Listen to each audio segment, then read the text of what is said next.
মুরগির গলা গিলা দিয়ে এইভাবে একদিন রান্না করে দেখুন, ট্রাস্ট মি ভিউয়ার্স, শুধুই প্রশংসাই পাবেন। আজকে আমি রান্না করছি চাল কুমড়া দিয়ে। প্রথমে তেল দিয়ে তেল গরম হয়ে গেলে পেঁয়াজ কুচি, পেঁয়াজ বাটা, রসুন বাটা, পরিমাণ মতো জিরা ও ধনিয়া বাটা দিয়ে ভালোভাবে মশলাটা আমি কষিয়ে নিব। হলুদ ব্যবহার করছি 1.5 চামচ আর 1 চামচ শুকনো মরিচের গুঁড়া। সমস্ত মশলা আপনারা আপনাদের স্বাদ অনুযায়ী ব্যবহার করবেন। মশলাটা আমি ভালোভাবে কষিয়ে মুরগির গলা গিলাগুলো দিয়ে দিব।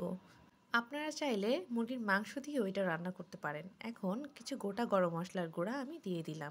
2 থেকে 3 মিনিট কষিয়ে এখন আমি দিব আদা বাটা এবং সামান্য পরিমাণ লবণ। চেষ্টা করবেন আমি যেই পর্যায়ে আদা বাটাটা ব্যবহার করেছি সেই পর্যায়ে আদাটা ব্যবহার করার জন্য। এতে করে তরকারির স্বাদ এবং ঘ্রাণ একদম পারফেক্ট থাকবে।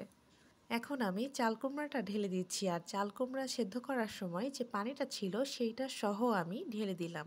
আর একটা কথা, চাল কুমড়া কিন্তু 50% সেদ্ধ করে নিয়েছিলাম। কিছুটা নেড়ে আমি ঢাকনা দিয়ে ঢেকে দিব।